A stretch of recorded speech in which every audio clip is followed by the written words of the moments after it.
U118 Hindi. अध्याय 1171, अध्याय 703, दांव हुआ और दिव्य अधिकार। शुद्ध स्वर्ण दिव्य मज्जा के ये रेशे, बहते हुए सोने के समान बनावट वाले चमकदार रहस्यमयी गहनताएं समेटे हुए हैं, मानो ताओ कानून उनके भीतर प्रवाहित हो रहे हों। भगवान पीले पर्वत के अनुसार शुद्ध स्वर्ण दिव्य मज्जा वास्तव में पीले स्वर्ण दिव्य मज्जा से एक रैंक अधिक है। ये सचमुच एक खजाना है। मोह हुआ के चेहरे पर एक चमकदार मुस्कान थी और बिना किसी हिचकिचाहट के उसने अपना मुंह खोला और सारा पीला स्वर्ण दिव्य मज्जा निगल लिया, साथ ही थोड़ी मात्रा में शुद्ध स्वर्ण दिव्य मज्जा भी निगल लिया। रॉबरी थंडर द्वारा इस दिव्य मज्जा को उसके विषाक्त पदार्थों से शुद्ध कर दिया गया था, इसकी सारी इच्छाशक्ति को मिटा दिया गया था तथा इसे स्वच्छ और शुद्ध बना दिया गया था। मोह हुआ ने आत्मविश्वास के साथ खाया। जिस क्षण दिव्य मज्जा उसके मुंह में प्रवेश कर गई, वह रक्त की रेखाओं की तरह सुनहरे रेशम के रेशों में परिवर्तित हो गई, जो मोह हुआ के दिव्य विचार के अवतार में धागा दर धागा रिस रही थी। कानूनों की एक प्राचीन और गहन सुगंध मोह हुआ के पूरे अस्तित्व में व्याप्त थी। मोह हुआ के दिव्य विचार का शरीर धीरे धीरे स्वर्णिम दिव्य मज्जा में विलीन हो गया। दिव्य विचार का उनका अवतार अधिक पारदर्शी हो गया और उनकी त्वचा के मांस पर और उसके भीतर धुंधले सुनहरे पैटर्न उभरने लगे। उसकी आंखों से भी अधिक तीव्र स्वर्णिम प्रकाश प्रकट हुआ। एक क्षण में ही मोह हुआ की निगाहें उदासीन हो गईं। नाजुक और प्यारा चेहरा गरिमा में हो गया। सामान्य से भिन्न एक आभा, जो स्वर्ग और पृथ्वी के सभी प्राणियों से ऊपर उठती थी, उनके दिव्य विचार से उदात्त रूप से प्रस्फुटित होती थी। देवत्व ने मानवता को निगलना शुरू कर दिया। मोह हुआ के चेहरे पर भाव कम होते गए और उसकी यादों की भावनाएं कमजोर होती गईं। यह अच्छा नहीं है, मोह हुआ ने चुपचाप अपने मन में सोचा। उन्होंने शीघ्रता से उस दिव्य मार्ग की धारणा को याद करने का प्रयास किया जिसे उन्होंने अपने ज्ञानोदय से समझा था। किसी को दिव्यता के रूप में देखने की आवश्यकता नहीं है। मानवता दांव है, दिव्यता भी दांव है। साधक महान दांव की खोज में अमरता की साधना करते हैं। मनुष्य, देवता और यहाँ तक कि स्वर्ग और पृथ्वी की सभी चीजें और आत्माएं महान दांव के भाग हैं और महान दांव के नियमों को कायम रखते हैं। इस प्रकार दिव्यता से डरने या उसे उच्च सम्मान देने की कोई आवश्यकता नहीं है। मानवता को कायम रखो, दिव्यता को निखारो। मनुष्य और ईश्वर को एकीकृत करें, महान दांव के अनुरूप बने और ताओवादी हृदय में घुल मिल जाएं। ये वह मार्ग है जिस पर मुझे चलना होगा। ये स्वर्ग और पृथ्वी का दांव है जिसे मैं अपनी सर्वोच्च दिव्य भावना से पुष्ट करना चाहता हूँ। चेतना के सागर के भीतर एक स्पष्ट प्राचीन ध्वनि उठती है, ताओवादी स्तंभ कंपन करता है और प्रतिध्वनित होता है। मोह हुआ को एक दिव्य अनुभूति हुई, उसका मन प्रबुद्ध और स्पष्ट हो गया। उनकी आंखों में जो उदासीन और भेदने वाली सुनहरी ज्योति थी, वह भी धीरे धीरे लुप्त हो गई और अधिक कोमल हो गई तथा उसमें सभी प्राणियों के प्रति करुणा की भावना उत्पन्न हो गई। विशाल दिव्य मार्गों में निहित तीक्ष्णता उनकी आंखों की गहराई में छिपी हुई थी। स्वर्णिम दिव्य मज्जा धीरे धीरे पृथक होकर अवशोषित हो गई तथा दिव्यता के सूक्ष्म रक्त धागों में परिवर्तित हो गई तथा स्वर्गशील संरचना पैटर्न की तरह एक स्पष्ट पथ का अनुसरण करते हुए मोह हुआ के दिव्य विचार के शरीर के भीतर घूमती और बुनी गई, जब तक कि यह पूरी तरह से एकीकृत नहीं हो गई। दिव्य मज्जा और दिव्य विचार एक हो गए।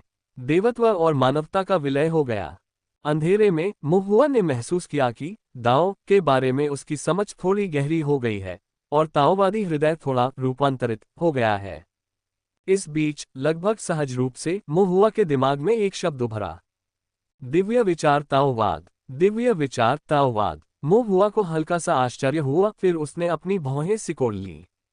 वह लगभग निश्चित था कि उसने पहले कभी किसी को, किसी दुष्ट आत्मा को या यहाँ तक कि किसी देवता को, विशेषकर भगवान पीले पर्वत को इन 4 शब्दों का उल्लेख करते नहीं सुना था। ये 4 शब्द दिव्य मज्जा के भीतर उत्कीर्ण प्रतीत होते थे, जो स्वाभाविक रूप से दांव की समझ के साथ मन में आते थे। दिव्य विचार ताओवाद, इसका क्या अर्थ है? मोह हुआ काफी उलझन में था। दिव्य विचार दांव को समझ रहा है, दांव के साथ एक हो रहा है। परिभाषा के अनुसार इसकी व्याख्या इस प्रकार की जानी चाहिए, लेकिन क्या ये सचमुच इतना सरल है? दांव विशाल और असीम है, इसे इतनी आसानी से कैसे समझा जा सकता है? और दांव के साथ एकाकार होने का वास्तव में क्या अर्थ है? मोह हुआ की भौहें विचार से और भी अधिक कस गईं और लंबे चिंतन के बाद वह केवल हार मानकर आह भर सका।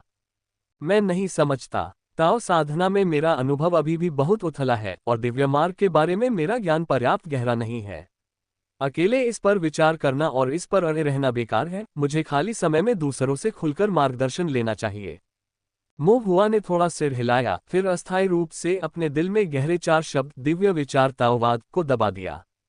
उन्होंने हल्के से महसूस किया कि ये 4 शब्द, जो दिव्य मज्जा से प्राप्त हुए थे और दिव्यता और दाओ से संबंधित थे, निश्चित रूप से तुच्छ नहीं थे।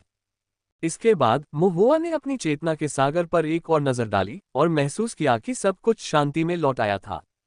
काले पानी के नदी देवता की मृत्यु हो गई। दुष्ट ईश्वर की इच्छा मिट गई। दिव्य मज्जा को मैंने खा लिया। एकमात्र नकारात्मक बात यह थी कि मैंने केवल दिव्य मज्जा ही खाया, कोई दिव्य विचार ग्रहण नहीं किया।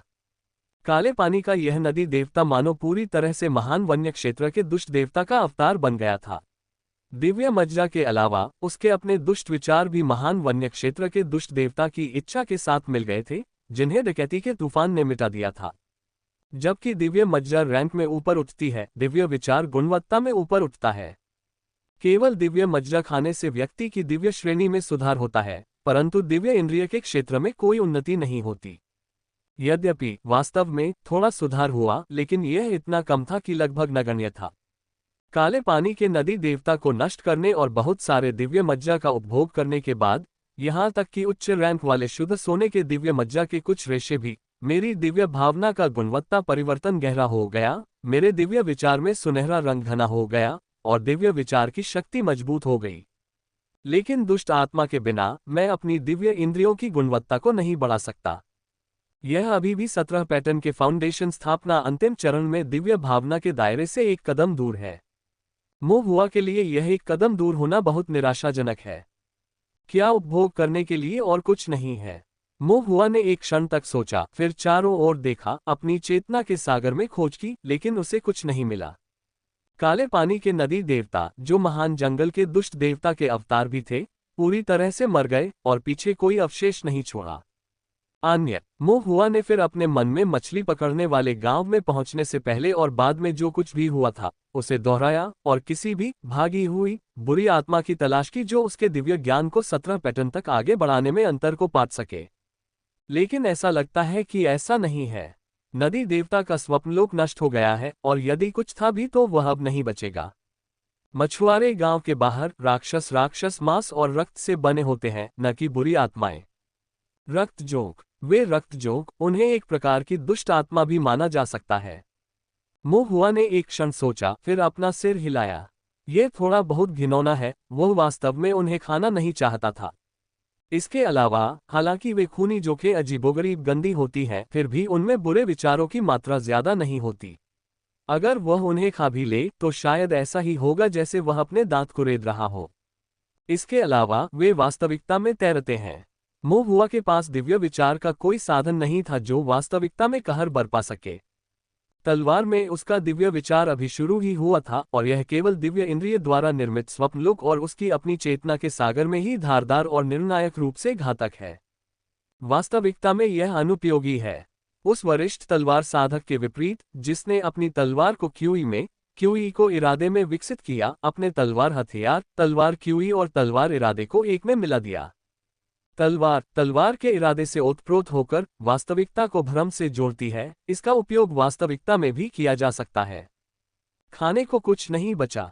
मो हुआ ने आह भरी। भूख के बाद भोजन, एक बार भोजन के बाद पुनः भूख आ जाती है। अब जबकि उसने भोजन कर लिया है तो आने वाले समय में उसके पास खाने के लिए कुछ भी नहीं होगा।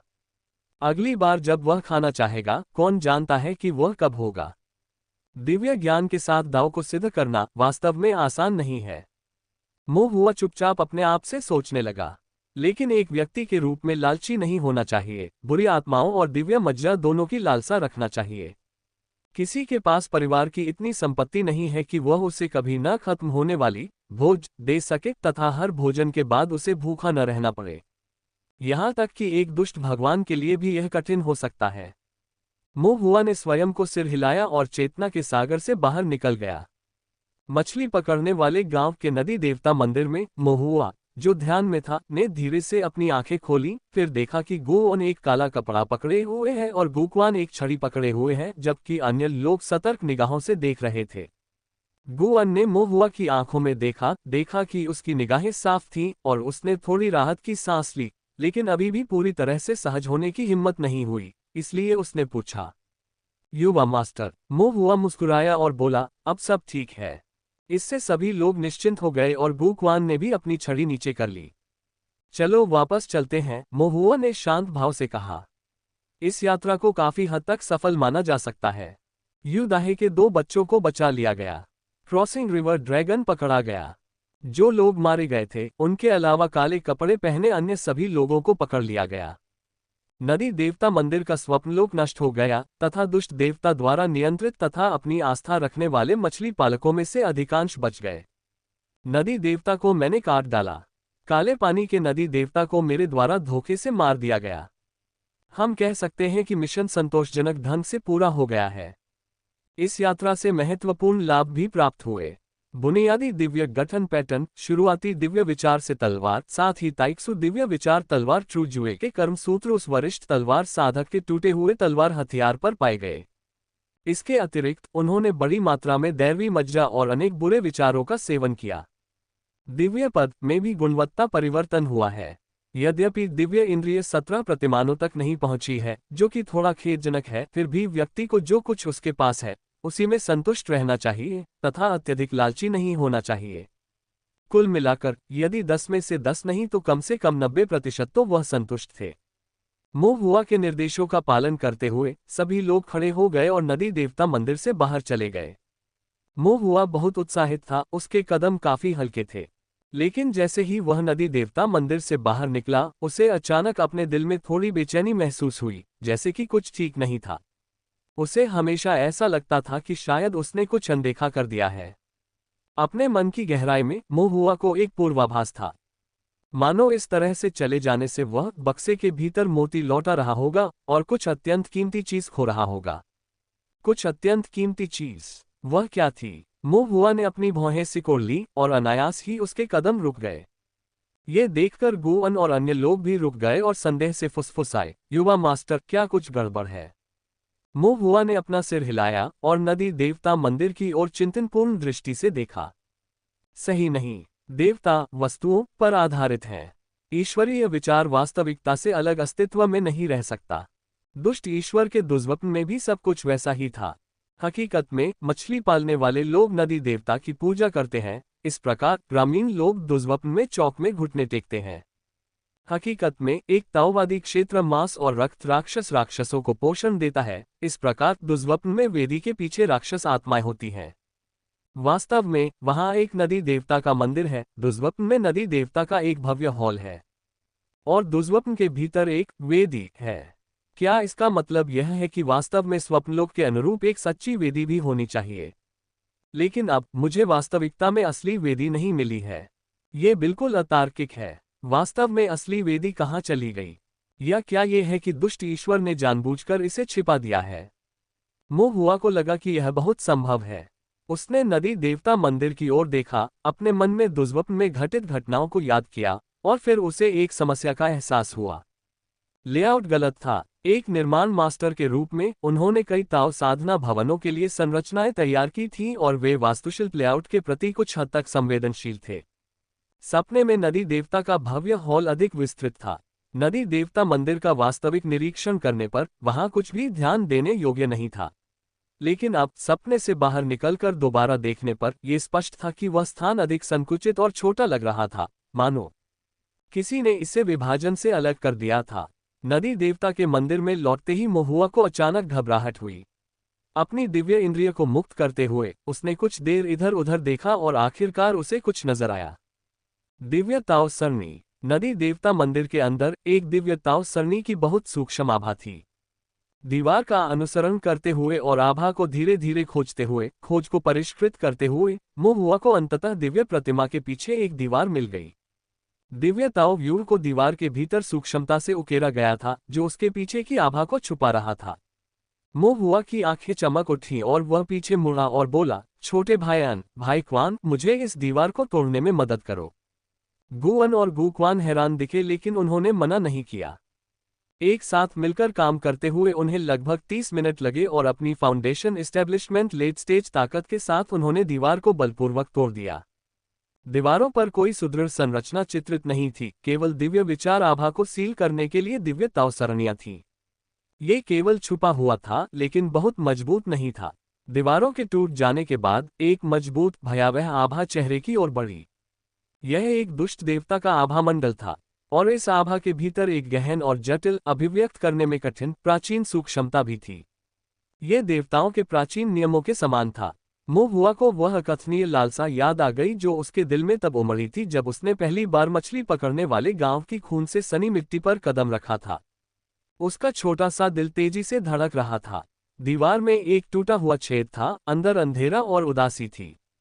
दीवार के बाहर खड़े मुहुआ ने अपनी दिव्य इंद्रिय को अंदर झांकने के लिए मुक्त किया और कोई अन्य आभा या बुरी आत्मा नहीं पाए, इसलिए उसने सभी से कहा, मैं अंदर जाकर देखूंगा, यही मेरा इंतजार करो। गुक्वान ने बेचैनी से कहा, युवा मास्टर, अंदर बहुत अशुभ है, खतरे हो सकते हैं, हमें आपके साथ चलना चाहिए। अन्य लोगों ने सहमति में सिर हिलाया।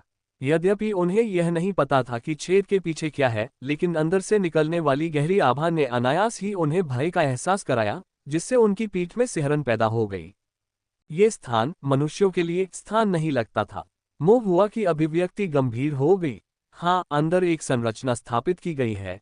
ये बहुत खतरनाक है, इसलिए मैं अंदर जा सकता हूँ, लेकिन आप नहीं जा सकते। गुअन और गुक्वान आश्चर्यचकित हो गए, फिर उन्होंने सिर हिलाया क्योंकि उन्हें लगा कि बात तो सही है।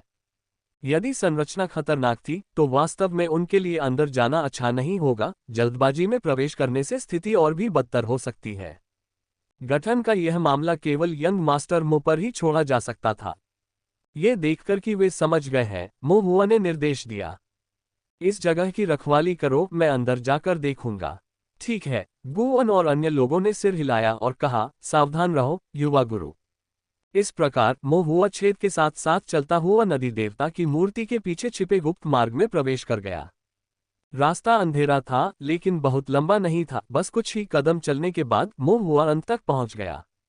अंत में एक मंद और अस्पष्ट मोमबत्ती की रोशनी थी, जिसमें एक भयानक हरा रंग था, जो दुर्स्वप्न जैसे रक्त के धुंध के साथ मिश्रित था, जो एक प्राचीन और भयानक एहसास पैदा कर रहा था। लेकिन यह स्पष्ट रूप से परिचित भी था। मुहुआ अंत तक पहुंचा, ऊपर देखा और वास्तव में एक वेदी देखी। वेदी की व्यवस्था लगभग दुर्स्वप्न में दिखाई गई वेदी के समान ही थी। बीच में गोल्डस्टोन से बनी नदी देवता की दिव्य प्रतिमा थी, जिसमें मानव शरीर और मछली का सिर था, लेकिन सिर पर दो बकरी के सींग लगे हुए थे, जो भयावह और विचित्र थे। दिव्य प्रतिमा के नीचे प्रसाद के लिए एक मेज थी। मेज पर मछली के व्यंजन रखे हुए थे, लेकिन ऐसा लग रहा था कि उनमें मानव मांस और हड्डियां भी मिली हुई थीं। मेज के बीच में रंगीन कांच का एक मछली टैंक था, लेकिन प्रसाद सड़ गया है और मछली टैंक में केवल मृत पानी ही बचा है। चाहे इसका कारण ये था कि दुर्स्वप्न टूट गया था, दुष्ट देवता मारा गया था, या पूजित देवता चले गए थे, संपूर्ण वेदी क्षय और मौन से परिपूर्ण थी। मुहुआ ने वेदी के चारों ओर एक दो बार चक्कर लगाया। उसे कुछ भी अच्छा नहीं मिला। उसने कुछ देर विचार किया, फिर नदी देवता की मूर्ति को धकेलने के लिए अपना हाथ बढ़ाया। वेदी पर रखी गई स्वर्ण पत्थर से बनी नदी देवता की मूर्ति बड़ी नहीं थी, लेकिन कुछ भारी थी। मुहुआ को इसे धकेलना थोड़ा कठिन लगा, लेकिन आखिरकार उन्होंने पहले ही फाउंडेशन स्थापना हासिल कर ली थी। 5वीं कक्षा के कियानिक्स्यू राज्य सीमा में प्रतिभाशाली लोगों और यहां तक कि फाउंडेशन स्थापना के शरीर साधकों से घिरे होने के कारण उनका भौतिक शरीर स्वाभाविक रूप से कमजोर नहीं माना जा सकता था। हालांकि औसत क्यूई शोधन साधकों या यहां तक कि क्यूई शोधन शरीर साधकों की तुलना में मुहुआ का भौतिक शरीर मुश्किल से ही गुजर सकता था और पूरी तरह से शक्तिहीन नहीं था। दिव्य प्रतिमा अभी भी गतिशील थी। बेशक आमतौर पर जिन लोगों ने अपना फाउंडेशन स्थापित किया था, वे अपने भौतिक शरीर की तुलना क्यूई रिफाइनिंग से नहीं करेंगे। मुहुआ को छोड़कर मुहुआ ने 9 बैलों और 2 बाघों की ताकत का प्रयोग किया और अंततः नदी देवता की मूर्ति को गिराने में कामयाब रहा, और स्वाभाविक रूप से वह स्वयं उस पर बैठ गया। जिस क्षण वह वेदी पर बैठा, एक प्राचीन दिव्य सार भव्य रूप से अवतरित हुआ, ठीक वैसे ही जैसे पहले बाय माउंटेन डेमन कैवन में था। अचानक ऐसा लगा जैसे दानव राक्षसों ने श्रद्धा से अपने सिर झुका दिए हों, असंख्य आत्माएं पूजा कर रही हों, और अनंत दिव्य मार्ग रहस्य वेदी के केंद्र में एकत्रित हो गए हों और मुहुआ को आदरणीय स्थान प्रदान कर रहे हों। लेकिन इस बार ये थोड़ा अलग था। यह एक वेदी थी जो पहले से ही बनाई जा चुकी थी और औपचारिक रूप से उपयोग में लाई जा रही थी, और मोह हुआ अब पहले जैसी नहीं रही। दिव्य मज्जा की एक बड़ी मात्रा को ग्रहण करने के बाद उनकी दिव्य इंद्रिय में एक गुणात्मक परिवर्तन आया तथा उन्होंने देवताओं के पद की ओर एक महत्वपूर्ण कदम बढ़ाया। मोह हुआ के शरीर में दिव्य मज्जा का संचार होने लगा, उसके चारों ओर एक मन स्वर्णिम प्रकाश फैल गया, उसकी आंखें गहरे सुनहरे रंग में बदल गईं, उसकी निगाहें प्रभावशाली और अथाह हो गईं। मानो कोई सच्चा देवता वेदी के माध्यम से उतरकर संसार में आ गया हो। सच्चा देवता सच्ची वेदी पर अवतरित होता है। वेदी अपने स्वामी से मिलने पर स्वाभाविक रूप से सच्चा अधिकार प्रदान करती है। मोह हुआ की दिव्य इंद्रिय काम उठती है, उसे लगता है कि अनंत दाव कानून उसके सामने बारिश की तरह गिर रहे हैं, उल्काओं की तरह बह रहे हैं। प्रकाश की किरणें एक दूसरे से मिलती हैं और आपस में गुंथती हैं, लगातार बदलती रहती हैं, फिर आपस में मिलकर प्रकाश की एक अंतहीन राजसी धारा का निर्माण करती हैं। एक विशाल वृक्ष की तरह यह आकाश में फैलता है, शाखाएं फैलाता है और पूरे विश्व को ढक लेता है। मोह हुआ वेदी पर खड़ा है, उसकी स्पष्ट आंखें इस परम सौंदर्य को देख रही हैं, जो कानूनों की भयावह धाराओं से घिरा हुआ है, जो अंदर और बाहर टिमटिमाते हुए स्वर्ग तक पहुंचने वाले प्राचीन वृक्ष के समान कुछ में परिवर्तित हो रहे हैं, जिससे वह क्षण भर के लिए चकित और विचारों में खो गया है। वेदी के ऊपर प्रकाश की एक चमक दिखाई देती है, जो प्रतीत होता है कि अपनी स्थिति बना रही है। कुछ ही क्षणों बाद दुनिया शांत हो जाती है। मोह हुआ तब स्वयं को दिव्य प्रकाश से बने एक वृक्ष पर पाता है। ये वृक्ष प्रवाहित प्रकाश से बना है, या यूं कहें कि ये दाव नियमों के एक भाग से बना है। फिर भी यह वृक्ष छोटा नहीं है, लेकिन ये दाव बाढ़ से बने विशाल वृक्ष जितना असीमित और व्यापक नहीं है। ये दाव कानून का वृक्ष है। ये वृक्ष कानून के एक भाग का प्रतीक है और यह एक देवता के अधिकार का भी प्रतीक है। मोह हुआ के विचार थोड़े बदल गए। वेदी ने उसे स्वामी समझ लिया, इस प्रकार देवता के दाव से जुड़ गया तथा देवता का अधिकार उसे हस्तांतरित कर दिया। साथ ही यह वृक्ष भी देवता के अधिकार का प्रतीक बन गया। दिव्य अधिकार वृक्ष। मोह हुआ के मन में दिव्य विचार जागते हैं, उसे ऐसा महसूस होता है मानो वह दिव्य प्राधिकरण वृक्ष के साथ विलीन हो गया है। दिव्य प्राधिकरण वृक्ष अब उसके नियंत्रण में है। केवल ईश्वरीय अधिकार क्या है? किसी देवता का अधिकार। वह अधिकार वास्तव में क्या है? और ये दिव्य अधिकार वृक्ष किसका है? नदी भगवान की। मोह हुआ को यह असंभव लगता है, क्योंकि वेदी में नदी देवता की पूजा की जाती है, लेकिन वास्तव में ये संभवतः महान जंगल के दुष्ट देवता की पूजा करती है। क्या ऐसा हो सकता है कि जो कुछ उसने चुराया है, वह महान जंगल के दुष्ट परमेश्वर का अधिकार है? मोह हुआ को अपने दिल में एक झटका महसूस होता है। वह अपने दिव्य विचार से जुड़े इस दिव्य प्राधिकरण वृक्ष की पुनः जांच करता है तथा गांठों से भरी शाखाएं पाता है, लेकिन अधिकांश, विशेषकर ऊपरी भाग, धुंध में लिपटे हुए हैं। अपनी वर्तमान क्षमताओं के साथ, चाहे वह दिव्य विचार की शक्ति हो या देवत्व का पद, वह शीर्ष स्तरीय दिव्य प्राधिकार की लालसा के लिए धुंध को दूर नहीं कर सकता। अर्थात उसने महान जंगल के दुष्ट परमेश्वर के अधिकार का केवल एक भाग ही चुराया है। ईश्वरीय अधिकार का वास्तविक शिखर उसकी पहुंच से बाहर प्रतीत होता है। मोह हुआ धीरे से सिर हिलाता है और फिर दिव्य प्राधिकरण वृक्ष का अध्ययन जारी रखता है। दिव्य प्राधिकरण वृक्ष गहरी जड़ों वाला और रसीला, जिसकी शाखाओं पर अनेक गांठें होती हैं, और प्रत्येक नोड एक दिव्य मंदिर, एक वेदी, एक दुष्ट भगवान के अवतार के अनुरूप प्रतीत होता है, और दानव, राक्षसों और बुरी आत्माओं की भीड़। मोह हुआ जितना अधिक निरीक्षण करता है, उतना ही अधिक चिंतित होता जाता है। यह देवता का सच्चा अधिकार है। दिव्य वृक्ष के अधिकार से अनुचरों का पालन पोषण करना, प्रभाव का विस्तार करना तथा हजारों दानव, राक्षसों और दुष्ट आत्माओं को नियंत्रित करना। फिर भी मोह हुआ के पास अभी भी ऐसी चीजें हैं जिन्हें वह पूरी तरह से समझ नहीं पा रहा है। दिव्य अधिकार वृक्ष कैसे आज्ञा देता है? ये कैसे कार्य करता है? महान जंगल के स्वामी की दिव्य शक्ति वास्तव में क्या है? दानव राक्षसों को आदेश देना, और ये दानव राक्षस कैसे हमला करते हैं? मोह हुआ भौहें चढ़ाकर लंबे समय तक सोचता रहा, उसके विचार अभी भी कुछ अव्यवस्थित थे। तभी मोह हुआ की आंख के कोने में कुछ अटक जाता है और वह अचानक चौंक जाता है। वह दिव्य प्राधिकरण वृक्ष के भीतर एक नोड खोजता है जो असाधारण रूप से चमकीला है। ये नोड बहुत महत्वपूर्ण, बहुत विशेष लगता है, और इसके भीतर कोई नीच या खूनी आभा नहीं है, बल्कि एक स्वच्छ और समृद्ध बचकानी आभा है। यह आभा बहुत परिचित है। मोह हुआ की निगाहें तेज हो जाती हैं, वह धीरे से फुसफुसाता है। यू एर एर महान जंगल दुष्ट भगवान के दिव्य अधिकार वृक्ष का प्रतिनिधित्व करने वाले नोट पर खड़ा था। यह दर्शाता है कि यू एर महान निर्जन दुष्ट देवता की दिव्य प्रणाली के भीतर अत्यंत महत्वपूर्ण है और यहाँ तक कि दुष्ट देवता की भव्य योजना का एक महत्वपूर्ण हिस्सा भी है। हालांकि मुहुआ को ये बात पूरी तरह समझ नहीं आई। यू एर तो बस एक बच्चा है, उसमें ऐसी क्या बात है जो उसे महान जंगल के दुष्ट देवता का प्रिय बनाती है। आध्यात्मिक जड़ यू एर का आध्यात्मिक मूल वास्तव में अच्छा है, लेकिन क्यानशुए राज्य की सीमा में प्रतिभाएं प्रचुर मात्रा में हैं और यू एर जैसे अन्य साधक भी हैं जिनके आध्यात्मिक मूल अच्छे हैं। महान निर्जन दुष्ट देवता ने विशेष रूप से यू एर को क्यों निशाना बनाया और उसे अपने दिव्य अधिकार वृक्ष के नोट पर क्यों रखा? क्या यह दिव्य भ्रूण के कारण हो सकता है? क्या यू एर के पास कोई विशेष दिव्य ज्ञान प्रतिभा है जो उसे दिव्य भ्रूण के रूप में योग्य बनाती है? लेकिन वास्तव में दिव्य भ्रूण क्या है? यह विशेष रूप से यू एर क्यों है? मुहुआ की भौहें थोड़ी सिकुड़ गईं। कारण चाहे जो भी हो, यू एर को कोई नुकसान नहीं पहुंचने दिया जाना चाहिए।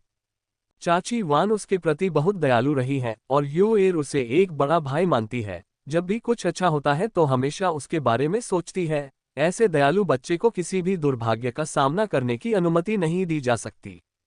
और महान जंगल दुष्ट भगवान मुहुआ ने पहले ही अपने परिवार की काफी संपत्ति गुप्त रूप से खा ली है। वहां राक्षस, दुष्ट आत्माएं तथा दुष्ट भगवान की उत्पत्ति भी थी। इसके अलावा इसकी कई योजनाएं विफल कर दी गईं। उसने उसके अनुचरों को मार डाला, उसके दानव महल को उड़ा दिया, उसकी वेदिका को ध्वस्त कर दिया, उसके दिव्य अवशेषों को भस्म कर दिया तथा उसके दिव्य मज्जा को अवशोषित कर लिया। अब इसकी वेदी के ऊपर बैठकर वह चुपके से इसके अधिकार को हथिया रहा था। यहां तक कि मुहुआ को भी लगा कि वह शायद बहुत आगे निकल गया है। अतः महान जंगल के दुष्ट देवता के संदर्भ में ये कहा जा सकता है कि उसने अनेक दुष्ट कार्य किए हैं। यहाँ तक कि यदि महान निर्जन दुष्ट देवता एक बहुत ही दयालु देवता भी होता जिसने 100 जन्मों तक साधना की होती, तो भी वह उसे नहीं छोड़ता, क्योंकि वह एक रक्त पिपासु प्रतिशोधी दुष्ट देवता है। लेकिन आखिरकार महान निर्जन दुष्ट देवता साधकों का वध करता है, अनुचरों का पोषण करता है, दानव राक्षसों को परिष्कृत करता है, दुष्ट आत्माओं को बाहर निकालता है और देवताओं को अपवित्र करता है। यह अपने आप में कुछ भी अच्छा नहीं है। मुहुआ को कोई नैतिक बोझ महसूस नहीं हुआ और दिव्य विचार का मार्ग भी ऐसा ही है। यदि वह दुष्ट ईश्वर को नहीं खाएगा तो दुष्ट ईश्वर अंततः उसे खा जाएगा। एक क्षण भी सहन करना जीवन और मृत्यु के प्रति अनिश्चित होना है।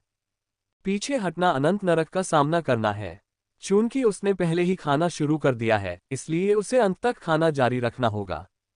मुहुआ ने अपने दिल में दृढ़ता से खुद से कहा, बेशक समय आने पर सतर्क रहना आवश्यक है, जब आवश्यक हो तो छिप जाना चाहिए और छाया में छिपना सबसे अच्छा होगा और महान जंगल के स्वामी को कभी पता न चलने देना चाहिए।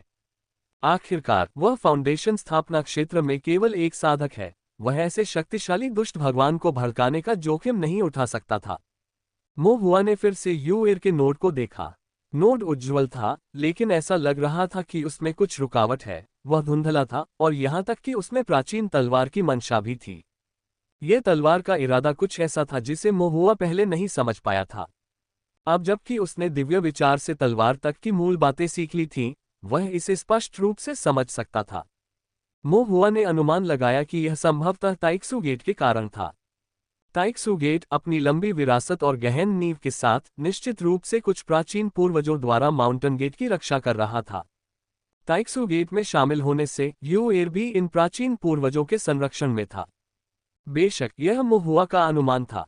वह नहीं जानता था कि संप्रदाय में कौन से पूर्वज थे।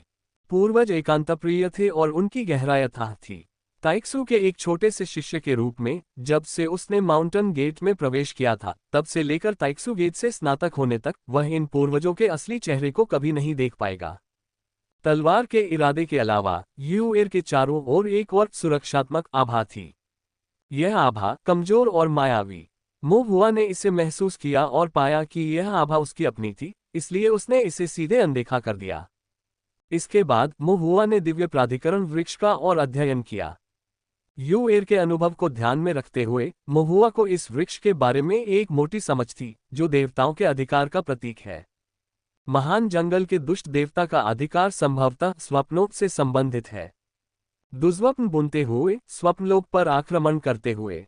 स्वप्नलोक दिव्य इंद्रिय संचार के लिए पुल है। वह नहीं जानता था कि क्या यह महान जंगल के स्वामी का विशेष अधिकार था या सभी दुष्ट देवता दिव्य शक्ति के माध्यम के रूप में स्वप्न भूमि का उपयोग करते थे। दिव्य प्राधिकरण वृक्ष पर स्थित प्रत्येक नोड एक स्वप्नलोक है। लेकिन स्वप्नलोक ईश्वरीय विचार का विस्तार है। दिव्य विचार वास्तविकता का निर्माण करता है। अतः प्रत्येक नोड एक विशिष्ट स्वप्नलोक से मेल खाता है, जो विशिष्ट वास्तविक जीवन की वेदियों और दिव्य मंदिरों या ताओवादी क्षेत्रों से मेल खाता है, जो इन वेदियों की पूजा करते हैं। सरल शब्दों में कहें तो वे मछली पकड़ने वाले गांवों जैसे दुष्ट देवताओं के गणों के समान हैं। लेकिन सभी नोड्स में से केवल यूएर ही अपवाद है। वह कोई दुष्ट ईश्वर का गण नहीं है, बल्कि एक साधारण बच्चा है। क्या यूएर को हमेशा के लिए बचाने का कोई तरीका है? मोहुआ ने अपने दिल में सोचा। नोड को नष्ट करें, दिव्य प्राधिकरण वृक्ष के अधिकार को हटा दें, पथ से छुटकारा पाए ताकि दानव राक्षस अपना रास्ता न खोज सकें और फिर कभी यूएर के बुरे सपनों पर आक्रमण न कर सकें और यूएर हमेशा के लिए चैन की नींद सो सके। लेकिन इसे नष्ट कैसे करें? मोहुआ ने देवता के अधिकार का उपयोग करते हुए दिव्य प्राधिकरण वृक्ष के साथ संवाद करने की कोशिश की, लेकिन पाया कि यह काम नहीं कर रहा था। उसका अधिकार इतना अधिक नहीं था कि वह दिव्य प्राधिकरण वृक्ष को संशोधित कर सके, दिव्य प्राधिकरण के नोड्स को बदल सके या अंतिम बिंदु पर अनुमतियों को परिवर्तित कर सके। प्राधिकार के माध्यम से नोड को नष्ट करना तो दूर की बात है। वह इसका केवल उपयोग कर सकता था, लेकिन इसे बदल या नष्ट नहीं कर सकता था। यह थोड़ा मुश्किल था। मोहुआ ने सोचते हुए भौहें चढ़ाईं, फिर अचानक उसे प्रेरणा की एक किरण दिखाई दी। यदि वह नोड को बदल या नष्ट नहीं कर सकता था और सीधे यूएर को नहीं बचा सकता था, रणनीति को उलट क्यों नहीं दिया गया? यूएर के स्वप्नलोक पर आक्रमण करने के लिए दानव राक्षसों को आदेश देने के लिए सीधे अधिकार का उपयोग करें। तो फिर यूएर के पास रहो, इन दानव राक्षसों के आने का इंतजार करो। मोहुआ की खूबसूरत आंखें चमक उठीं। इस तरह वह दुष्ट देवता की शक्ति को कमजोर कर सकता था और यूएर के बुरे सपनों के दबाव को कम कर सकता था। साथ ही वह एक भोज भी कर सकता था, जिससे उसकी दिव्य इंद्रिय के लिए 17 पैटर्नों तक आगे बढ़ने के लिए आवश्यक अंतराल पूरा हो जाता। शायद 17 पैटर्न से भी आगे निकल जाए। हुआ का छोटा सा दिल बेतहाशा धड़कने से खुद को रोक नहीं सका। दुष्ट ईश्वर के अधिकार को चुराना, छोटे दुष्ट ईश्वर के रूप में प्रस्तुत होना, महान जंगल के दुष्ट ईश्वर की भूमिका ग्रहण करना, दुष्ट आत्माओं और दानव राक्षसों को आदेश देना और भेजना, यूएर के दुष्स्वप्न पर आक्रमण करना, सब कुछ खुद को टेकआउट पहुंचाना, ये कभी मोहुआ की जंगली कल्पना थी। फिलहाल यही सबसे अच्छा कदम प्रतीत होता है। बर्बाद करने के लिए कोई समय नहीं था। मोहुआ ने तुरंत प्रयास करना शुरू कर दिया। कुछ ही समय में उसका दिव्य विचार दिव्य प्राधिकरण वृक्ष से जुड़ गया। प्रत्येक नोड पर अनगिनत दुष्स्वप्नों द्वारा पोषित हजारों दानव राक्षस और दुष्ट आत्माएं उस क्षण सभी उसके नियंत्रण में थे। मोहुआ ने सबसे पहले मार्ग स्थापित किया। मार्ग का अंत यूएर का स्वप्नलोक है। इसके बाद मोहुआ ने देवता की शक्ति का उपयोग करना शुरू कर दिया। दिव्य प्राधिकरण वृक्ष का उपयोग करके दानव राक्षसों और बुरी आत्माओं को नियंत्रित किया। एक निश्चित समय पर दुष्स्वप्न पर आक्रमण का समय निर्धारित किया। इस बार कुछ विचार विमर्श के बाद मोहुआ ने निर्णय लिया कि यह 7 दिन बाद होगा। निश्चित रूप से अभी नहीं, क्योंकि वह इस समय यूएर के साथ नहीं है। अगले दिनों में भी वह उपलब्ध नहीं हो सकेगा, क्योंकि बाद में सफाई का काम भी करना होगा। और यूएर के सपने में प्रवेश करने के लिए दानव राक्षसों को हेरफेर करना भी कुछ जोखिम उठाता है। इसके लिए पहले से तैयारी करने के लिए कुछ समय की आवश्यकता होती है। इसलिए 7 दिन न बहुत लंबे और न बहुत छोटे, बिल्कुल सही हैं। मार्ग के नोड, दिन और घंटे सभी निर्धारित कर दिए गए हैं। उसके बाद कोई व्यक्ति व्यंजन ऑर्डर कर सकता है। नहीं, इसका मतलब है सैनिकों को संगठित करना। मोहुआ उत्सुकता से भरकर अपने होंठ चाटने से खुद को नहीं रोक सका। चलो देखते हैं किस तरह की दुष्ट आत्माएं हैं। राक्षस बहुत क्रूर थे और दुष्ट आत्माएं बहुत अधिक थीं। मोहुआ ने देखा और खुद से बुदबुदाया। आधे बैल और आधे घोड़े वाले दानव राक्षस घटिया किस्म के दूसरे दर्जे के, शायद ज्यादा स्वादिष्ट नहीं पर आकार में बड़े हैं। पेट भरने के लिए 300 से शुरुआत करते हैं। मछली दानव राक्षस ऐसे भी होते हैं। क्या महान जंगल के स्वामी ने अन्य नदी देवताओं को प्रदूषित किया या उनके लिए अन्य वेदियां बनाईं? मोहुआ ने भौहें चढ़ाईं। कोई बात नहीं, अभी ऑर्डर कर दो। फिश डायमंड्स खा खा कर थक गया हूं, 50 से काम चल जाएगा। भेड़ सींग वाला प्रवर्तक। चलो 2 से शुरू करते हैं। सुअर के सिर वाला शैतान। बहुत चिकना, एक ही काफी है। लोमड़ी दानव। ये कैसा दानव राक्षस है? गुलाबी। अजीब है। चलो पहले 100 कोशिश करते हैं। भेड़ सींग वाले सेनापति। सींग वाले जरूर अच्छे होंगे, चलो 3 लेते हैं। स्टॉक में काफी नहीं है। सिर्फ एक। फिर सिर्फ एक। मैं अकेले ज्यादा लोगों को नहीं हरा पाऊंगा। ये दानव राक्षस, काले पानी का एक ढेर। मैं नहीं बता सकता कि यह क्या है। आश्चर्य है कि क्या यह मेरे पेट को बुरी तरह से खा जाएगा। लेकिन संख्या कम है, काफी दुर्लभ होनी चाहिए। क्या मुझे ऑर्डर करना चाहिए? बस इसे वैसे भी ऑर्डर करें क्योंकि यह मुफ्त है। ऑर्डर न करना अवसर को बर्बाद करना होगा। ये दानव राक्षस मजबूत दिखता है, मजबूत होना चाहिए। चलो हम भी एक लेते हैं। अल्पविराम। और इसलिए महुआ बहुत ही चयनशील था और वह अजीब अजीब दानव राक्षसों और दुष्ट आत्माओं के बीच चयन करता रहा। ये सही है। कौन जानता है कि इसमें कितना समय लगा, लेकिन महुआ ने अंततः अपना निर्णय ले लिया। अनंत दुष्ट आत्माओं ने भयावह कार्यकारण की धाराएं उत्पन्न की, जो रक्त जैसी कार्यकारण की नदी में बदल गईं और सभी छोटी यूएर की ओर बढ़ गईं। महुआ अचानक थोड़ा चिंतित हो गया। मैं उनसे पराजित तो नहीं हो जाऊंगा, है ना? यदि वह उन्हें हरा नहीं सकता तो क्या इससे यूएर को नुकसान नहीं होगा? महुआ ने अपने मन में दिव्य विचार, दिव्य गठन और तलवार में दिव्य विचार की शक्ति का पुनर्मूल्यांकन किया और थोड़ा राहत महसूस की।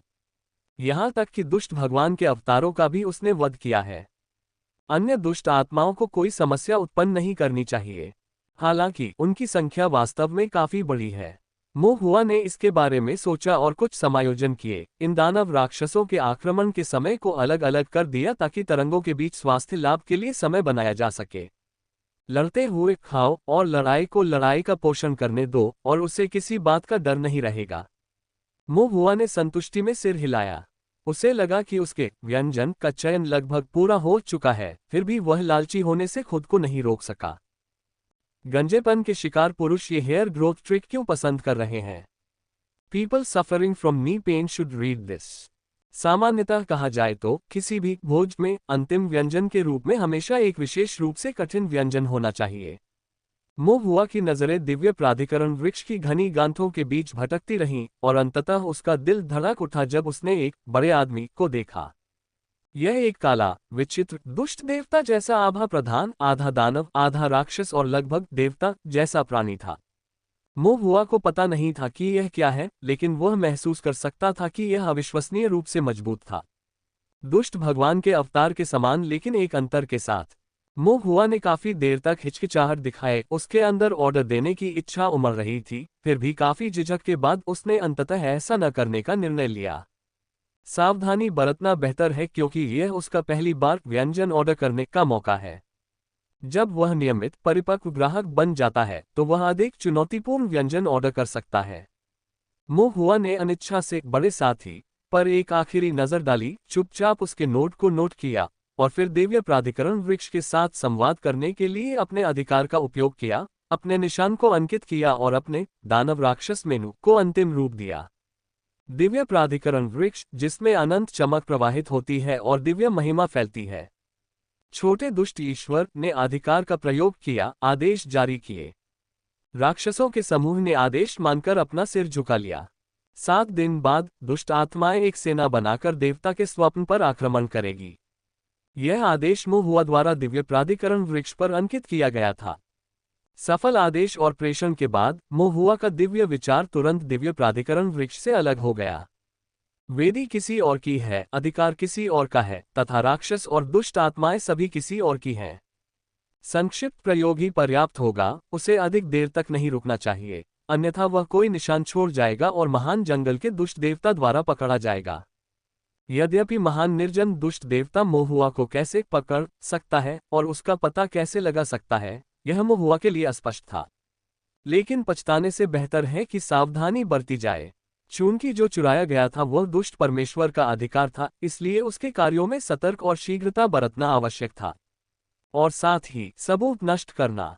वेदी के ऊपर महुआ ने अपनी आंखें खोली, फिर बिना किसी हिचकिचाहट के तुरंत आध्यात्मिक स्याही निकाली, स्याही को नियंत्रित करने के लिए दिव्य भावना का उपयोग किया और वेदी पर कई द्वितीय श्रेणी 16 पैटर्न दिशा संरचनाएं रखीं।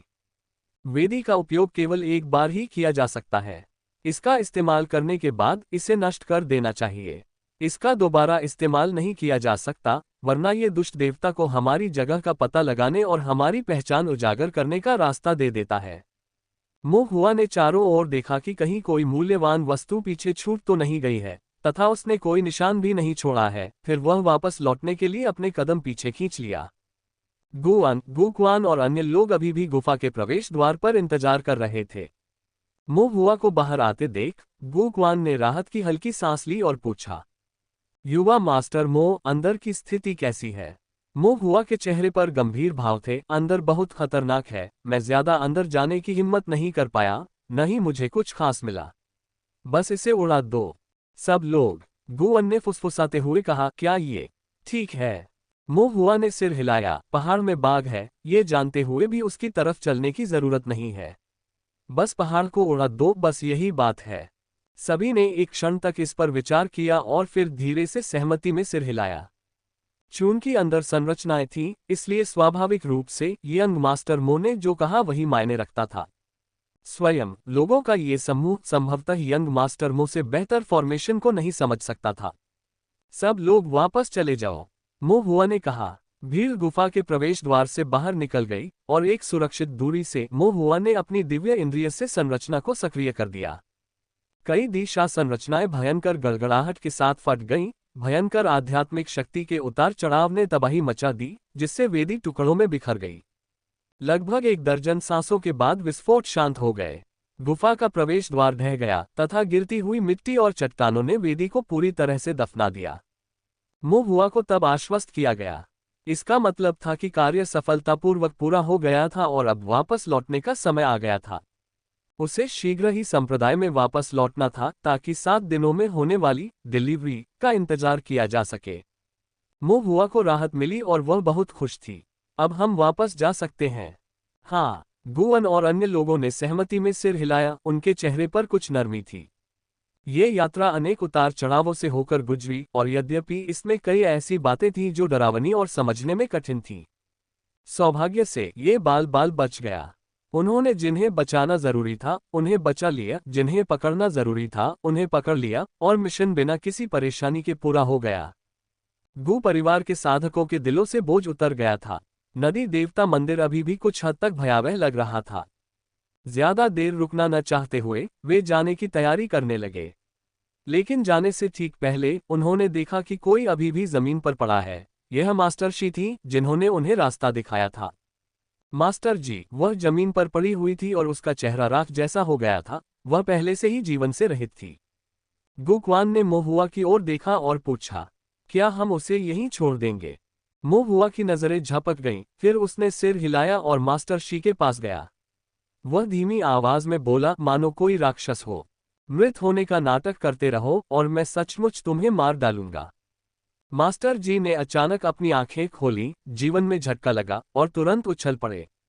मुझे मत मारो। गुक्वान नाराज होकर मास्टर शी के पास गया और उनके पैर के मोड़ पर लात मार दी। मास्टर वह गति का अनुसरण करते हुए जमीन पर घुटनों के बल बैठ गई। गुक्वान ने एक हाथ से मास्टर शी के कंधे को मरोड़कर उन्हें नीचे दबा दिया और अपने दाहिने हाथ से उसने अपना चाकू निकाला और उसकी गर्दन पर रख दिया। मास्टर वह गुस्से में दिख रही थी, लेकिन उसके गले पर चाकू लगा होने के कारण वह कोई विरोध नहीं कर सका और जल्दी से बोला, मुझे छोड़ दो, मेरी जान बख्श दो। गुक्वान ने मोहुआ की ओर प्रश्नवाचक दृष्टि से देखा। मोहुआ ने अफसोस से कहा, उसे मार दो। ये बूढ़ा चालबाज बहुत कुछ जानता है, उसे अपने पास रखना जोखिम भरा है। और चूंकि वह एक दुष्ट गोली मास्टर और दुष्ट संरचना मास्टर दोनों है, चाहे वह दुष्ट गोलियों को परिष्कृत करना हो या दुष्ट संरचनाएं बनाना हो, उसके हाथ बहुत सारे खून से सने हुए होंगे, इसलिए उसे जीवित रखने लायक नहीं है। गुक्वान मास्टर शी की गर्दन पर वार करने वाला था। मास्टर, उसकी आवाज बदल गई, तुम मुझे नहीं मार सकते। मोहुआ उत्सुक था, क्यों नहीं? मास्टर जी, वह दुविधा में दिख रही थी। इसके बाद गुक्वान ने मास्टर शी की गर्दन पर चाकू चला दिया, जिससे त्वचा कट गई और एक कट बन गया, जिससे खून बहने लगा। मास्टर जी घबराकर तुरंत बोले, मेरे पास एक रहस्य है। मोहुआ चुपचाप उसे देख रहा था। मोहुआ की निगाहों से घबराकर, ये जानते हुए कि लिटिल यम का चेहरा तो मासूम है लेकिन हाथ निर्दयी है, मास्टर शी ने बात घुमाने की हिम्मत नहीं की और कांपते दांतों से कहा, मैं ग्रेट वाइल्डनेस का शाही वंशज हूँ। गुएन और गु क्वान दोनों के भाव बदल गए। मो हुआ ने भौहें चढ़ाई। शाही वंशज, मास्टर शी ने कहा, ली राज्य के दक्षिण में अंतहीन पहाड़ शेंतु का प्रभुत्व महान जंगल राजा के रूप में प्रतिष्ठित। मैं शेंतु वंश का वंशज हूँ और महान वाइल्डनेस शाही परिवार का रक्त मेरी रगों में बहता है। मो हुआ अंदर से चौंक गया, लेकिन फिर उसने एक अर्थपूर्ण नजर प्रकट की मास्टर शी की ओर देखते हुए। आप? वह अविश्वास से भरा हुआ था। मास्टर शी गुस्से में थे, लेकिन उन्होंने मो हुआ के प्रति अपना गुस्सा दिखाने की हिम्मत नहीं की। वे केवल एक गहरी उदासी भरे स्वर में ही कह सके, मैंने सचमुच तुमसे झूठ नहीं बोला। ग्रेट वाइल्डनेस इंपीरियल परिवार नष्ट हो चुका है और केवल कुछ वंशज नौ राज्य में बिखरे हुए हैं जो जीवित रहने के लिए संघर्ष कर रहे हैं। वे अपने पूर्व गौरव से बहुत दूर हैं और उनके लिए ग्रेट वाइल्डनेस रॉयल कोर्ट की समृद्धि को बहाल करना मुश्किल है। मैंने अपना असली उपनाम इस्तेमाल करने की भी हिम्मत नहीं की, इसलिए मैंने एक ऐसा किरदार चुना जो मेरे जैसा दिखता हो और शी को अपना उपनाम बना लिया। मो हुआ की पलकें हल्की सी झपक गईं। शेंतु, वह तू? श्रीमान तू? क्या श्रीमान तू भी दाहुआई शाही परिवार के वंशज हो सकते हैं? मो हुआ ने मास्टर शी की ओर देखा, लेकिन फिर भी अपनी जिज्ञासा को दबा लिया और मिस्टर तुक शब्द नहीं बोले। गुअन ने भौहें चढ़ाई और फुसफुसाया, युवा मास्टर मो, अगर यह व्यक्ति वास्तव में एक महान जंगल के शाही वंशज है तो मुझे डर है। उसे मौके पर ही मारना अच्छा नहीं है। मो हुआ कुछ उलझन में था। गुअन ने बताया, 1000 साल से भी अधिक समय पहले महान निर्जन क्षेत्र के शेंतु ने विद्रोह किया, ताओवादी दरबार का अतिक्रमण किया और स्वयं को सम्राट घोषित कर दिया, जिसके कारण ताओ दरबार गुट द्वारा भेजे गए एजियो ड्रैगन ताओ सैनिकों द्वारा दमन और घेराबंदी की गई। युद्ध बहुत क्रूर था, दशकों तक चला और अंत में महान निर्जन सम्राट का सिर काट दिया गया और शाही परिवार के बाकी सभी सदस्यों को मार डाला गया। बहुत कम लोग बचे। अगर उसमें सचमुच ग्रेट वाइल्डनेस इंपीरियल फैमिली का खून है तो यह कोई छोटी बात नहीं है। उसे बेवजह नहीं मारा जा सकता। मो हुआ ने निर्णय दृष्टि से देखा, फिर मास्टर शी की ओर देखा। उसकी आंखों में चिंतन था और उसके चारों ओर हत्या का इरादा अप्रत्याशित रूप से टिमटिमा रहा था। मास्टर जी, उसने उसके सिर में झुंझुनी महसूस की। वह नदी देवता की दुर्स्वप्न भरी यात्रा को समझ गया था। इस अधर्मी छोटे यम के शब्दकोश में निश्चित रूप से ऐसा कोई नियम नहीं है जो कहता हो कि राजवंशियों को नहीं मारा जाना चाहिए। यदि वह सचमुच हत्या करने का इरादा रखता तो देवता भी उसे नहीं बचा सकते थे। मुझे मत मारो, मैं कोई भी मांग मान लूंगी। मास्टर, उसने घबराए हुई नजर से कहा। मास्टर शी की अभिव्यक्ति देखकर महुआ ने एक पल के लिए सोचा, यह मास्टर शी भविष्य में उपयोगी हो सकता है। उसे जीवित रखना कोई बुरा विचार नहीं था, लेकिन उसे चुप रहने के लिए धमकाना जरूरी था, खासकर अपने बारे में कुछ भी बताने से। मो हुआ ने हल्का सा सिर हिलाया, कुछ देर सोचा, फिर मास्टर शी के पास जाकर फुसफुसाया, मैं तुम्हारी जान बख्श सकता हूं, लेकिन तुम्हें अपना मुंह बंद रखना होगा, जैसे कि तुमने मुझे कभी देखा ही ना हो, और मुझसे संबंधित कोई भी बात मत कहना, विशेष रूप से अपने दिव्य भगवान से संबंधित। मास्टर जी, उसकी अभिव्यक्ति अनिश्चितता से बदल गई। मत भूलना। मो हुआ मंद मंद मुस्कुराया, उसकी मुस्कान में थोड़ी सी दुर्भावना थी। नदी देवता मंदिर में वह कौन था जिसने वेदी की शुरुआत की, जिसने मुझे दुर्स्वप्न में ले जाया? और सपने में वह कौन था जिसने मेरे लिए दरवाजा खोला, जिसने मुझे रास्ता दिखाया, जिसने मुझे राज बताए, जिसने मेरे साथ षड्यंत्र रचा? मो हुआ ने धीरे से मास्टर शी के कंधे पर थपथपाया, यह आप थे? मास्टर वह डर से कांप उठी और जल्दी से बोली, मैंने नहीं किया, मैंने कोई षड्यंत्र नहीं किया। मो हुआ ने आह भरी, तुम कहते हो कि तुमने कोई साजिश नहीं रची, लेकिन क्या दूसरे लोग इस पर विश्वास करेंगे? जरा सोचो, क्या तुम खुद इस पर विश्वास करोगे? मास्टर के पास कहने को शब्द नहीं थे, उसकी अभिव्यक्ति पीड़ा से भरी थी। उसे एक भयानक सत्य का एहसास हुआ, अनजाने में ही वह दिव्य भगवान का गद्दार बन गया था। वह ऐसा है कि अगर वह मिस्टवाटर नदी में भी कूद जाए तो भी वह साफ नहीं हो सकता। लेकिन नदी देवता पहले से ही जानता है, मास्टर, उसने भयभीत भाव से कहा। नहीं, मो हुआ ने अपना सिर हिलाया, यह अब कुछ नहीं जानता। मास्टर, वह चौंक गई, कुछ उलझन में थी, और फिर उसे अचानक कुछ समझ में आया। उसका रंग पीला पड़ गया क्योंकि वह अविश्वसनीय रूप से बोला, तू दुर्स्वप्न के दौरान जब नदी देवता ने रक्त नदी दिव्य कौशल का प्रयोग किया तो वह बेहोश हो गया था। उसके बाद वह बेसुध हो गया, उसे समझ नहीं आ रहा था कि क्या हुआ था, जब तक कि वह बेवजह जमीन पर पड़ा हुआ, मृत होने का नाटक करते हुए होश में नहीं आया। इस क्षण उसे एहसास हुआ, दुष्स्वप्न क्यों टूट गया, ये सभी लोग बिना किसी नुकसान के क्यों जाग गए। नदी देवता ने न केवल उन्हें मिटाया बल्कि उन 2 बच्चों की बलिदानी दिव्य आत्माओं को भी मुक्त कर दिया। क्योंकि नदी देवता ये पहले से ही था। एक ठंडी सी लहर सीधे दिल में चली गई, जिससे मास्टर शी का पूरा शरीर कांप उठा। उसने मोहुआ की तरफ सीधे देखने की भी हिम्मत नहीं की। ऐसा लग रहा था जैसे मोहुआ एक भयानक दुष्ट देवता था। मनुष्यों को किसी देवता की ओर सीधे नहीं देखना चाहिए। मोहुआ ने फिर से कोमल स्वर में कहा, दुष्स्वप्न गायब हो गया है, नदी देवता चले गए हैं। इसलिए जब तक आप चुप रहेंगे कोई नहीं जान पाएगा कि दुष्स्वप्न में क्या हुआ था, और कोई नहीं जान पाएगा कि आप गद्दार मार्गदर्शक थे। यद्यपि मास्टर शी डरे हुए थे, फिर भी वे अपनी बेगुनाही का बचाव करते हुए कांप रहे थे। मैं देशद्रोही नहीं हूं। क्या फर्क पड़ता है? किसे फर्क पड़ेगा? मोहुआ ने आह भरी। चाहे तुम हो या नहीं, तुम अब हो। मोहुआ की आवाज में एक मोहक शैतानी शक्ति थी। मास्टर वह जमीन पर गिर पड़ा, उसका चेहरा राख जैसा हो गया। एक विचार उसके हृदय में गहराई से बैठ गया, मैं अब देशद्रोही हूं। यह विचार मोहुआ के शब्दों से मोहित होकर और दिव्य विचार से गहरा होकर मास्टर शी के हृदय में गहराई से अंकित हो गया। मास्टर शी की आंखों में एक क्षण के लिए व्याकुलता थी। ऐसा लग रहा था जैसे उसके दिल की गहराइयों में कुछ पनप रहा हो।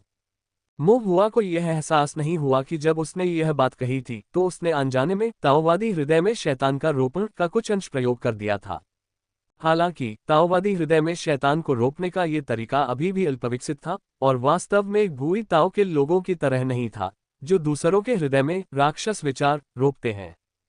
इसके बजाय इसने शब्दों के माध्यम से दूसरों के ताओवादी हृदय को प्रभावित किया, कुछ हद तक दूसरों के हृदय की गहराई में विकृत अनुभूति का बीज बोया। ये ईश्वरीय विचार की एक जटिल एवं सूक्ष्म पद्धति थी। पिछले मोहुआ को यह नहीं पता था कि यह कैसे करना है, लेकिन अब दिव्य मज्जा की बड़ी मात्रा को ग्रहण करने के बाद उनकी दिव्य इंद्रिय में गुणात्मक परिवर्तन आ गया था तथा उनके ताओवादी हृदय में दिव्यता और मानवता का सम्मिश्रण हो गया था। मोहुआ अब लगभग सहज रूप से कुछ दिव्य विचार कौशल का उपयोग कर सकता था जिसे उसने पहले देखा था लेकिन सीखने का तरीका नहीं जानता था। जैसे कि इस तरह का ताओवादी हृदय में शैतान का रोपण बिना राक्षसी विचारों के।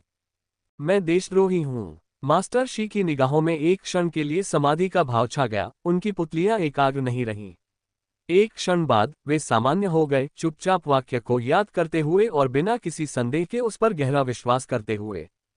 मैं तो पहले से ही देशद्रोही हूं। मैंने ईश्वरीय भगवान को धोखा दिया है। मुझे ईश्वरीय प्रभु को ये बात नहीं बतानी चाहिए। न ही मैं इस छोटे यम के बारे में बोल सकता हूं। अन्यथा भेड़िए को घर में फुसलाने का मेरा कृत्य दिव्य भगवान को पता चल जाएगा। हाँ, ये छोटा यम सही है। चाहे जानबूझकर या अनजाने में, जानबूझकर या गलती से, कोई न कोई व्यक्ति हमेशा एक मार्गदर्शक होता है जो बाघ को जंगल में ले जाता है। ऐसा मार्गदर्शक मृत्यु कोई कठोर सजा नहीं है। ईश्वरीय प्रभु मुझसे तर्क नहीं करेंगे, न ही वे मेरी व्याख्या सुनेंगे। एक बार जब ईश्वर को पता चल गया तो मुझे मृत्यु से भी बदतर सजा मिलेगी। मास्टर जी ने सब कुछ समझ लिया और खुद ही सब कुछ सुलझा लिया। इस छोटे यम के लिए रहस्य रखना अपने जीवन को बचाने के समान है। समझ गए? मोहुआ ने पूछा। मास्टर, उसका रंग पीला था, उसकी आवाज भारी थी, लेकिन उसने दृढ़ता से उत्तर दिया। समझा। मोहुआ संतुष्ट था। यह मास्टर अभी भी समझदार था और उस पर अन्य कारण और प्रभाव हो सकते थे, इसलिए वह फिलहाल उसकी जान बख्श सकता था। जब तक वह चुप रहा। फिर मोहुआ जाने के लिए उठने को तैयार हुआ, लेकिन अचानक उसे एक और बात याद आ गई और उसने मास्टर शी से कहा, मुझे दिव्य ताओव्यूह दीजिए। मास्टर जी, वह चौंक गई। मोहुआ की निगाहें तेज थीं। यह आप पर है। मछली पकड़ने वाले गांव के अंदर और बाहर दिव्य ताओ सरनी के कई निशान थे, और पूरी यात्रा के दौरान चाहे दरवाजे खोलना हो, वेदियां स्थापित करना हो, बलिदान करना हो या सपनों में प्रवेश करना हो, अधिकांश कार्य निर्माण पैटर्न से संबंधित थे जो सभी मास्टरशी द्वारा नियंत्रित थे। तो यह मास्टर वह सिर्फ एक साधारण बुराई गठन मास्टर नहीं होना चाहिए। इस मछली पकड़ने वाले गांव में उनका रहना बुरी गोलियों को परिष्कृत करने के अलावा संभवतः बुरी संरचना और दिव्य ताओव्यूह के रखरखाव और मरम्मत के लिए भी जिम्मेदार था। ऐसा कहा जा रहा है कि संभवतः उनके पास दिव्य ताओ सारणी आरेखों का एक पूरा सेट था। मोहुआ द्वारा घूरे जाने पर मास्टर शी ने कुछ भी छिपाने की हिम्मत नहीं की और एक व्यंग्यात्मक मुस्कान के साथ कहा, मेरे पास वास्तव में यह नहीं है। मोहुआ ने अविश्वासपूर्वक कहा, तो फिर तुमने अपनी दुष्ट संरचना कहाँ से सीखी? मास्टर शी ने पूरी तरह से खुले रहने का निर्णय लेते हुए, लेकिन फिर भी एक भक्तिपूर्ण भाव के साथ कहा, ये सब हमें दिव्य प्रभु ने स्वप्नों में प्रेषित किया था। चाहे सीखना हो या चित्रकारी, हमें दिव्य प्रभु के महान दिव्य विचारों का उपयोग करना होगा, अन्यथा मैं इन गहन सारणी को स्वयं नहीं समझ पाऊंगा। मोहुआ ने भौहें चढ़ाईं। स्वप्न में प्रेषित विचारों का उपयोग कर आकृतियां बनाना, क्या ये सब महान जंगल के दुष्ट देवता के तरीके हो सकते हैं? मोहुआ ने मास्टर शी की ओर देखा और उनके भयभीत भाव को देखा, जिससे पुष्टि हुई कि वह संभवतः झूठ नहीं बोल रहे थे, लेकिन मोहुआ को अभी भी लगा कि कुछ गड़बड़ है। दिव्य ताओ व्यूह, एक संरचना जो देवताओं को नियंत्रित करती है। यह एक दुष्ट ईश्वर द्वारा क्यों सिखाया जाएगा? और क्या देवताओं को संरचनाओं के बारे में अनभिज्ञ नहीं माना जाता? बुरे विचारों का प्रयोग, वास्तव में ये कैसे उधार लिया गया है? तो फिर क्या ये तथ्य कि क्रॉसिंग रिवर ड्रैगन कुएं के मुख पर रक्त लाल रंग के सील खोलने वाले संरचना पैटर्न बना सकता था, क्या ये भी इसलिए था क्योंकि उसने किसी प्रकार के बुरे विचार उधार लिए थे? बुरे विचारों का प्रयोग, मोहुआ के विचार अशांत थे।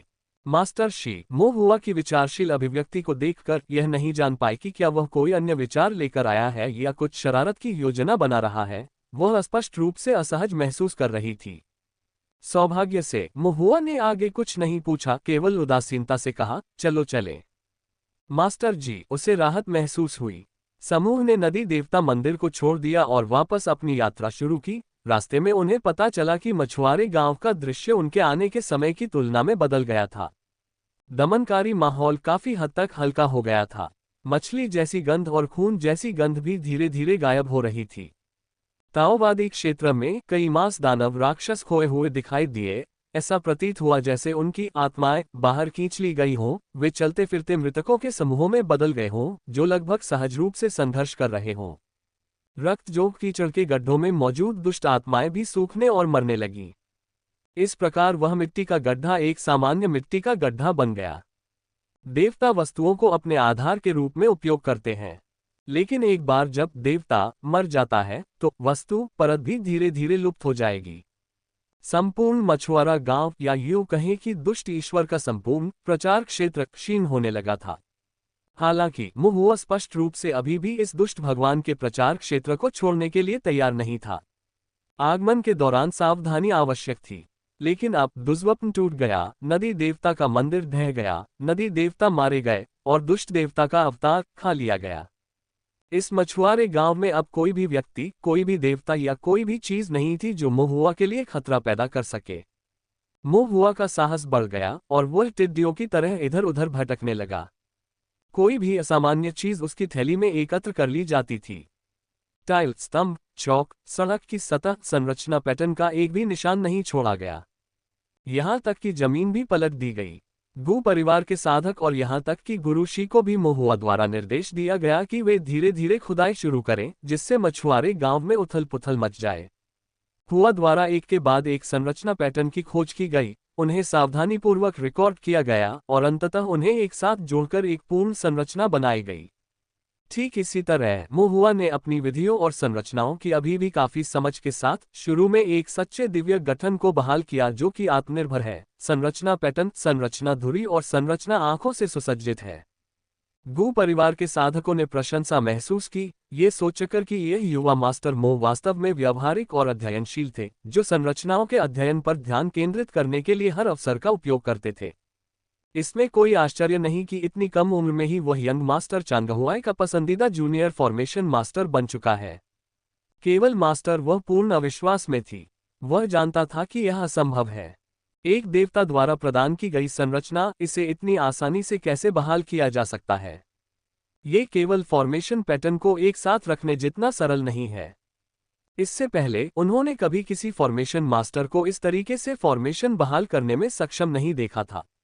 यहाँ गठन अध्ययन के कुछ गहरे रहस्य अवश्य होंगे। मास्टर जी के हृदय में आघात हुआ।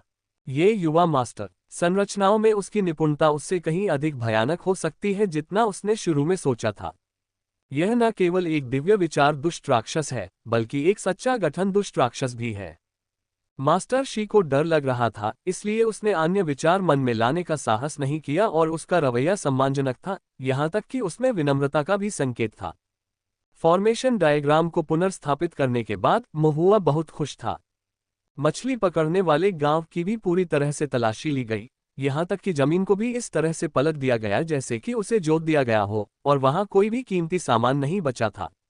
महुआ संतुष्ट था। समूह जिस रास्ते से आया था उसी रास्ते से वापस चला गया, एक छोटे से पुल को पार करते हुए पिछले गांव में स्थित बड़े मछली पकड़ने वाले घर के पास पहुंचा। गू परिवार के कुछ साधक वहां खड़े होकर नदी पार करने वाले ड्रैगन और काले वस्त्र पहने कुछ अन्य लोगों पर नजर रख रहे थे, और चूंकि वे दूर थे इसलिए वे शांत थे। समूह के एकत्र होने के बाद उन्होंने बिना किसी हिचकिचाहट के काले कपड़े पहने लोगों की रक्षा करते हुए सीधे मछली पकड़ने वाले गांव से बाहर चले गए।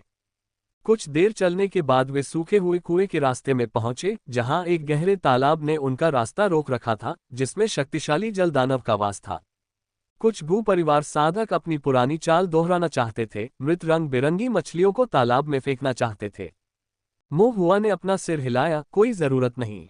यहाँ आते समय सांप को चौंका देने के डर से जलदानव ने उन्हें नदी के पार खदेड़ दिया और वह स्वयं भी लड़खड़ाकर गिर पड़ा। महुआ के दिल में थोड़ा बदला लेने की भावना थी। मैं एक संरचना बनाऊंगा, पहले पानी को जला दूंगा, फिर हम सब मिलकर आगे बढ़ेंगे और इस जलदानव का वध करेंगे। सज्जन लोग रातों रात बदला नहीं लेते। महुआ ने मन ही मन सोचा और फिर फॉर्मेशन तैयार करना शुरू कर दिया। उन्होंने बहुत अधिक दिखावा नहीं किया, दिव्य इंद्रिय नियंत्रण स्याही के साथ संरचना की स्थापना की, सरनी प्लेट पर कई पृथ्वी अग्नि संरचनाओं के साथ शुरुआत की, फिर ईंटों और पत्थरों पर स्वयं कुचली अग्नि संरचनाएं बनाईं। संरचनाओं को सक्रिय करने के बाद हवा में आग की लपटें भर गईं और चेहरे पर गर्म लहरें उठने लगीं। पूरे पूल का पानी उबलता हुआ गर्म हो गया, पूल में आग लग गई और वह अशांत हो गया तथा घनी भाप उठ रही थी। इसके तुरंत बाद पूल के तल से गर्जना की आवाजें सुनाई देने लगीं। उबलते पानी में संघर्ष करते हुए जलदानव गुस्से से दहाड़ रहा था, लेकिन उसकी मोटी त्वचा और मांस के कारण उबलता पानी उसे नुकसान नहीं पहुंचा सका, केवल उसे अस्थायी रूप से दर्दनाक पीड़ा सहनी पड़ी। आधे घंटे से भी कम समय में पूल का पानी जलकर खत्म हो गया। बदसूरत और भयंकर जलदानव पूल के तल पर लेटा हुआ था, उसकी पीली हरी आंखें गुस्से से सभी को घूर रही थीं। महुआ के हाथ हिलाने पर गू परिवार के 10 से अधिक साधक तुरंत आगे बढ़ गए। जब वे वहां पहुंचे तो जलदानव ने उनका भी पीछा किया था और उनके एक साथी का पैर का मांस जलदानव ने काट लिया था और उनमें भी क्रोध भरा हुआ था, इसलिए अब उनके कार्य बिना किसी शिष्टाचार के थे। पानी के बिना जलदानव की शक्ति बहुत कम हो गई। गू परिवार के साधकों ने मौन सहयोग किया, आक्रमण और बचाव उचित क्रम में किया और मात्र 30 मिनट में उन्होंने इस द्वितीय श्रेणी के शिखर जलदानव का वध कर दिया। गुवन ने जलदानव का पेट चीरने के लिए चाकू निकाला। अंदर से यह मछली जैसा और बदबूदार था, इसमें मानव हड्डियां थीं जो पची नहीं थीं। जाहिर है कि यह मानव उपभोग के लिए अभ्यस्त थी, और कौन जानता है कि इसने कुएं के तल पर कितने किसानों को खाया था। इसे मारना भी एक खतरे से मुक्ति माना जाता था। इसके बाद महुआ के निर्देशों के तहत गू परिवार के लोगों ने बदबू को सहन किया और जलदानव को विखंडित कर दिया। वे राक्षस शिकारी नहीं थे, इसलिए उन्हें सामग्री निकालने के संबंध में महुआ के निर्देशों का पालन करना पड़ा। महुआ ने स्पष्ट निर्देश दिए कि कहाँ चीरा लगाना है, कहाँ तराजू खोलना है, कहाँ हड्डियां निकालनी है और कहाँ मांस छीलना है। जलदानव का मांस नोच लिया गया, हड्डियां निकाल ली गईं तथा दानव कोर निकाल लिया गया, जिससे उसकी स्पष्ट मृत्यु हो गई। सामग्री छीन लिए जाने के बाद गुवन ने महुआ को एक हल्के नीले रंग का दानव कोर और एक लंबी चमकदार सफेद रीढ़ की हड्डी सौंप दी। द्वितीय श्रेणी के शिखर जलदानव का दानव को जब कीमिया भट्ठी में परिष्कृत किया जाता है और राक्षसी शक्ति और गंदी क्यूई को जला दिया जाता है, तो इसका उपयोग दवा में किया जा सकता है और यह काफी कुछ आत्मा पत्थरों के बराबर होता है। ये स्पाइन बोन भी एक अच्छी चीज है जो पानी के गुणों से भरपूर है, और हड्डी कठोर है जो इसे स्पिरिट तलवार बनाने के लिए शीर्ष गुणवत्ता वाली सामग्री बनाती है। महुआ आश्चर्यचकित रह गया, आत्मिक तलवार बनाना। गुवन ने सिर हिलाया। वे राक्षस शिकारी नहीं थे और राक्षस जानवरों को मारने और सामग्री निकालने से अपरिचित थे। लेकिन गू परिवार में पैदा होने और ताओवादी दरबार में सेवा करने के कारण वे राक्षस जानवर सामग्रियों के उपयोग और पहचान के बारे में काफी जानकार थे। एक स्पिरिट स्वॉर्ड के लिए एक तलवार भ्रूण की आवश्यकता होती है, जिसके लिए आमतौर पर गोल्ड स्टोन या मॉन्स्टर बोन्स को आधार सामग्री के रूप में इस्तेमाल किया जाता है। गोल्ड स्टोन आसानी से मिल जाता है, लेकिन उच्च गुणवत्ता वाली मॉन्स्टर स्पाइन बोन्स दुर्लभ हैं। ये जलदानव अपनी द्वितीय श्रेणी की चरम शक्ति के साथ, मुझे नहीं पता कि यह कितने समय तक जीवित रहा है, लेकिन इसकी रीढ़ की हड्डी तलवार भ्रूण बनाने के लिए एकदम सही है। तलवार भ्रूण। मोहुआ का दिल हिल गया। वह एक तलवार साधक भी बनना चाहता था, लेकिन उसके पास तलवारबाजी की नींव और विरासत का अभाव था। उसकी तलवार क्यों पर्याप्त नहीं थी, उसके पास आत्मा पत्थर नहीं थे, और उसके पास कोई आत्मा तलवार नहीं थी। लेकिन अब उसने दिव्य विचार को तलवार में बदलने का तलवार कौशल सीख लिया था, जिसे बमुश्किल एक शुरुआत माना जाता है, और भविष्य में वह आधे रास्ते का तलवार साधक बन सकता है। इसके अलावा तलवार परिवर्तन भी तलवारबाजी की नींव पर निर्भर करता है। एक अच्छी आत्मा तलवार अभी भी आवश्यक थी। तथापि मोहुआ ने गुअन की ओर देखा। तुम लोग ये दानव कोर और राक्षस हड्डी नहीं चाहते हो। गुअन ने उचित माप के साथ कहा, हम आदेशों पर कार्य करते हैं। ताओवादी न्यायालय वजीफा देगा, योग्यता अंक गिनेगा, हमें इन अतिरिक्त संपत्तियों की लालसा नहीं करनी चाहिए। इसके अलावा ये ऑपरेशन पूरी तरह से यंग मास्टर की असाधारण चतुराई, संरचनाओं के व्यापक ज्ञान और संगठित समन्वय पर निर्भर था। यंग मास्टर सचमुच इसी के हकदार हैं।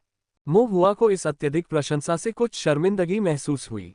हालांकि वह ये भी जानता था कि गुअन, गु क्वान और गु परिवार के अन्य साधक उसके प्रति इसलिए विनम्र थे क्योंकि वे अंकल गु का बहुत सम्मान करते थे और वे उसे लाभ में हिस्सा देने को तैयार थे। लेकिन ये लोग भी कुलीन परिवारों के साधारण बेटे ही थे। गुअन और गु क्वान, दो भाइयों का गु परिवार में दर्जा थोड़ा ऊंचा था, लेकिन वे संभवतः प्रत्यक्ष वंश का हिस्सा नहीं थे। कुलीन परिवारों के औसत बेटों के लिए योग्यता अंक अर्जित करना काफी कठिन हो सकता था। यहां तक कि रोजाना साधना के लिए स्पिरिट स्टोन अर्जित करना भी शायद आसान काम नहीं था। इससे भी महत्वपूर्ण बात यह है कि भविष्य में उसे गु परिवार के इन बड़े भाइयों से मदद मांगनी होगी। इस पर विचार करने के बाद मोहुआ ने राक्षस रीढ़ को स्वीकार कर लिया। मैं इस राक्षस रीढ़ को ले लूंगा, शायद इसका उपयोग भविष्य में एक आत्मा तलवार बनाने के लिए किया जा सकता है। जहां तक इस दानव कोर की बात है, छोटे भाईयन, आप इसे बेच सकते हैं। कमाए गए स्पिरिट स्टोन्स को सभी में बांट दें। इनका इस्तेमाल साधना या पे के लिए करना भी अच्छा है। गुअन को आश्चर्य हुआ और उसने मना करना चाहा। मोहुआ ने दृढ़ता से कहा, तो फिर ये तय हो गया। गुअन एक पल के लिए चौंका, फिर हल्का सा मुस्कुराया और अपने हाथों को कप में भरते हुए बोला, तो फिर मुझे यंग मास्टर मो को धन्यवाद देना चाहिए। अन्य गु परिवार साधकों ने भी प्रसन्नता व्यक्त की। मोहुआ को सच्चे मन से प्रणाम किया और कहा, धन्यवाद युवा गुरुमो। द्वितीय श्रेणी के शिखर जल दानव का दानव कोर काफी मूल्यवान था और यदि उसे बेचा जाता तो प्रत्येक व्यक्ति को काफी मात्रा में आत्मा पत्थर मिल सकता था। और मोहुआ का अनुमान सही था। यद्यपि परिवार बड़ा था, फिर भी खिलाने के लिए कई लोग थे। परिवार के इन औसत बेटों को अपने दैनिक खर्चों, ताओवादी मित्रों के साथ मेलजोल, साधना और सीखने के लिए आत्मिक पत्थरों की आवश्यकता थी। वे इतने धनी नहीं थे। ताओवादी दरबार के मिशन खतरनाक थे और उनमें कई नियम थे। कुछ अतिरिक्त पुरस्कार अर्जित करना सचमुच आसान नहीं था। एक गु परिवार साधक ने हंसते हुए कहा, युवा मास्टर मो, अगर अगली बार आपके पास कोई निर्देश हो तो हमें बताएं। अन्य लोगों ने भी सहमति जताते हुए कहा, वास्तव में हम कोई कसर नहीं छोड़ेंगे। हम मोहुआ ने मुस्कुराते हुए सिर हिलाया। अल्पविराम। इसके बाद सभी लोग कुएं के तल से निकलकर मछुआरे गांव में लौट आए। कुएं का तल अंधकार में था और वहां हमेशा सूर्य का प्रकाश नहीं आता था। हमेशा उदासी छाई रहती थी, लेकिन बाहर पहले से ही दिन का उजाला था। धूप चमक रही थी और मछली पकड़ने वाले गांव में हर जगह उजाला था। मोहुआ ने मछुआरे गांव की स्थिति की जांच करने के लिए अपनी दिव्य इंद्री जारी की। मछली पालकों की दिव्य इंद्रियां दुर्स्वप्न से उबर चुकी थीं और अब उनके चेहरे पर कभी कभी घबराहट और खोई हुई भावना नहीं रहती थी, लेकिन उनके चेहरे अधिकतर पीले पड़ चुके थे और वे निस्तेज दिखाई दे रहे थे। ये दिव्य ज्ञान के क्षीण हो जाने का आभास था। वे एक दुष्ट देवता की पूजा करते थे। उनकी दिव्य इंद्रियां अनिवार्य रूप से कुछ हद तक क्षीण हो रही थीं, इसलिए कुछ क्षीणता होना स्वाभाविक था। सामान्यतः थोड़े आराम और स्वास्थ्य लाभ के बाद वे ठीक हो जाएंगे और उन्हें कोई बड़ी समस्या नहीं होगी। एक बार फिर स्कैन करने और पुष्टि करने के बाद कोई अन्य समस्या न मिलने पर मोहुआ ने अंततः अपनी चिंताएं दूर कर दी। यू दाहे दोनों बच्चों को घर ले गए, उन्हें बिस्तर पर लिटाया, उन्हें कुछ हृदय शुद्धि गोलियां और लचीलापन गोलियां खिलाईं और फिर अपनी आध्यात्मिक शक्ति का उपयोग करके उनके मेरिडियन को साफ किया। थोड़ी देर बाद दोनों बच्चे धीरे धीरे जाग उठे और फुसफुसाने लगे। पिताजी, दादाजी। बूढ़ा यू बहुत खुश था, मोहुआ के प्रति उसकी कृतज्ञता उमड़ रही थी। यू दाहे ने दोनों बच्चों को ऊपर खींच लिया और मोहुआ को धन्यवाद देने के लिए झुकने लगे। मोहुआ ने जल्दी से उन्हें रोका। औपचारिकताओं की कोई आवश्यकता नहीं। मोहुआ ने दयालुता से मुस्कुराया, लेकिन अपना सिर घुमाने पर उसके दिव्य विचार ने एक चौंका देने वाली नजर प्रकट की और उसकी निगाहें थोड़ी अधिक गंभीर हो गईं। ऐसा लग रहा था कि दोनों बच्चों के साथ कुछ गड़बड़ है। सतह पर दोनों बच्चे पहले जैसे ही दिखाई दे रहे थे, उनके शरीर पर चोट का कोई निशान नहीं था। लेकिन उनके गालों पर, साथ ही उनके हाथों और पैरों पर एक हल्का सफेद और बहुत ही असामान्य दिव्य विचार का निशान था। प्रत्येक सांस के साथ दिव्य विचार मछली के गलफड़ों की तरह टिमटिमाता था। बस बात यह है कि साधारण साधक इसे देख नहीं पाते। मोहुआ ने अपनी भौं को थोड़ा सा सिकोड़ा, अनायास ही उस दुर्स्वप्न को याद कर लिया जिसमें दो बच्चे वेदी के सामने घुटने टेककर दो विशेष जल राक्षसों के साथ विलय की प्रक्रिया से गुजर रहे थे। उनके गालों पर गलफड़े उगाए थे और उनके अनपंखों में बदल गए थे। ऐसा प्रतीत होता है कि दुर्स्वप्न से बचाए जाने के बाद भी दोनों बच्चे अभी भी नदी देवता से प्रभावित थे, जिसके परिणामस्वरूप कुछ अप्रत्याशित उत्परिवर्तन हुए। यह अभी स्पष्ट नहीं था कि यह उत्परिवर्तन अच्छा था या बुरा। मोहुआ ने मन ही मन आह भरी, चिंतन में डूब गया और फिर अपने स्टोरेज बैग से कई गुप्त मैनुअल निकाले। एक का शीर्षक व्हाइट वेव स्किल है, जिसमें व्हाइट वेव मूवमेंट तकनीक शामिल है, और दूसरे का नाम पानी से बचाव के लिए राक्षस शिकार मंत्र है। ये जल श्रृंखला विरासत थी जो मोहुआ ने क्रॉसिंग रिवर ड्रैगन से प्राप्त की थी। मोहुआ के हाथों में ये विरासतें कुछ साधारण साधना तकनीकें या मंत्र मात्र थीं। लेकिन पानी के किनारे पैदा हुए इन गरीब मछली पालकों के लिए उन्हें लगभग शीर्ष स्तर की दाव खेती की विरासत माना जा सकता है। अपनी आजीविका के लिए पानी पर निर्भर होने के कारण ये जल प्रणाली कौशल और राक्षस शिकार मंत्र विशेष रूप से मूल्यवान थे। ये साधना गुप्त नियमावली लो और बच्चों को इनका अच्छी तरह से अध्ययन करवाओ, मोहुआ ने कहा। नदी पार करते हुए ड्रैगन ने कांपते हाथों से गुप्त मैनुअल को पकड़ लिया। बूढ़े यू को समझ नहीं आ रहा था कि क्या कहे, वह भावुक हो गया था, उसकी आंखें भावनाओं से लाल थीं और वह लगातार अपना आभार व्यक्त कर रहा था। धन्यवाद युवा मास्टर, धन्यवाद।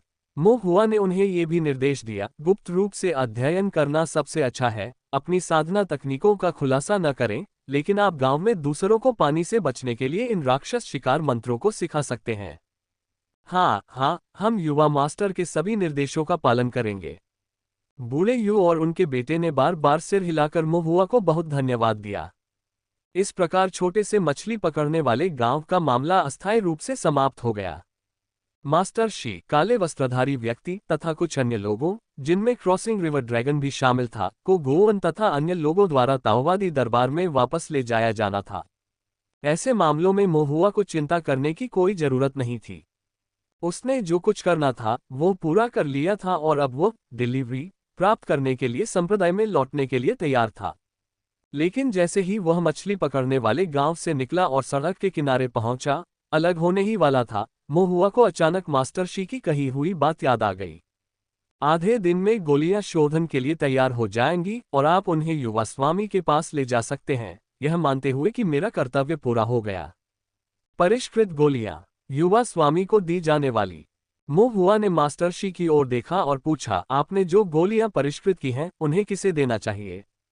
मास्टर वह अचंभित हो गई, उसने अपना सिर हिलाते हुए कहा, मुझे नहीं पता।